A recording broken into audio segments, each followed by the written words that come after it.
ঈদ যাত্রাকে সুন্দর করার জন্য যেখানে যেখানে ড্রেজিং করা দরকার, আমাদের সব জায়গায় ড্রেজার আছে। আমরা অলরেডি নির্দেশনা দিয়েছি, যদি কোথাও এরকম থাকে যে ড্রেজিং করে নৌপথ সঠিকভাবে যাতে কাজ করে সেটা সঠিক করা দরকার, সেই কাজটি আমরা ইতিমধ্যে ঈদের আগে আমরা শেষ করে ফেলব। আমাদের বাড়তি ভাড়ার কোনো সুযোগই নাই, আমরা জনগণের সরকার।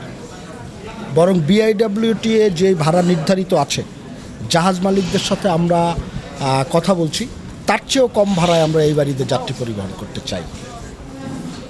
ক্লিয়ার কথা? আচ্ছা, এবারটা করব যে বন্দরগুলো যেন পরিচ্ছন্ন থাকে, হকার মুক্ত থাকে, যেখানে অনুপ্রবেশকারী বলি বা কিংবা অযাচিত লোক যেন বন্দরের মধ্যে না থাকে, নদী বন্দরগুলোর মধ্যে। এবং ঢাকায় আমরা চেষ্টা করব সদরঘাটের বাইরে বসিলা এবং কাঞ্চন দুটি আলাদা ঘাট থেকে যেন লঞ্চ অপারেট করতে পারে। সেই জায়গাগুলোতে আপনার দুটা জায়গায় আপনি জানেন, যারা গার্মেন্টসের শ্রমিক ভাই ও বোনেরা আমাদের যারা আছেন, বিশেষ করে গাজীপুর কেন্দ্রিক, নারায়ণগঞ্জ কেন্দ্রিক, মোহাম্মদপুর কেন্দ্রিক, মধ্য ঢাকার পরবর্তী যে অংশ, তাদের সুবিধার্থে আমরা এই নতুন জিনিসগুলো আমরা ঘাটগুলো চালু করতে যাচ্ছি পরীক্ষামূলকভাবে।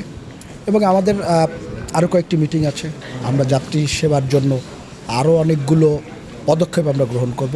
সেই পদক্ষেপগুলো আপনাদেরকে আশ্বস্ত করবে। আজকে সব বলছি না বা বলা সঠিক না, আমরা আনুষ্ঠানিকভাবে যখন কথা বলবো তখন নতুন আমাদের আরও কিছু পদক্ষেপ আছে, আপনারা সেগুলো দেখতে পাবেন।